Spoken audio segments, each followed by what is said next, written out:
We found an industry that is not entirely owned by BlackRock and Vanguard. Check it out. Turns out these two in red are the only two where BlackRock and Vanguard hold the biggest stakes. All the rest that are highlighted in yellow, plus a few more that I looked into, it's great news. They're all owned by billionaire families. So much more that I can fit into a 3-minute TikTok, so we're gonna go really fast here. This is L'Oreal. It's majority owned by Tethys SAS, and Tethys is just another name for Francois Myers. That guy. So he owns L'Oreal. We already learned about Estee Lauder, which is why I know how to pronounce their name now. The Lauder family owns the shit out of that. Coty is owned by JAB Holdings, also note G Harf. JAB Holdings is the Ryman family, which is German, and notice Peter Harf is the chairman. We got some Harfs going on. Turns out the Rymans built this company with slave labor and the Nazi rise to power. Super cool.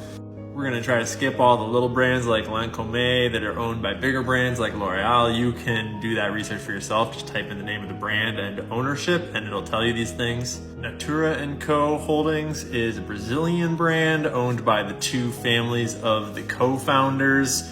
Pinotti is a widow, Leal, and these are the co-founders' families.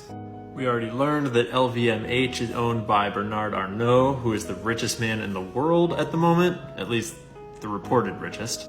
Mary Kay is privately held by the founders' family that live in Texas. Chanel is privately owned by the Wertheimer family.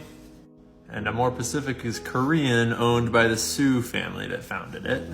Oh yeah, I almost forgot Beiersdorf, which is majority shareholder Maxingvest, which, you guessed it, is the founders' heirs, the Hertz family in Germany. Looks like Unilever from the UK and Shiseido from, I think, Japan are the only two that are really held by the asset management firms. Bailey Gifford & Co. is a cool rabbit hole I went down. Maybe we'll make a video about them in the future. And that brings us to Revlon, who is owned by Ronald Perelman. And it says he gained control of the company in a nasty hostile takeover, which I looked into. And there's some wild connections to be made. So we'll make a video about Perelman and this takeover later.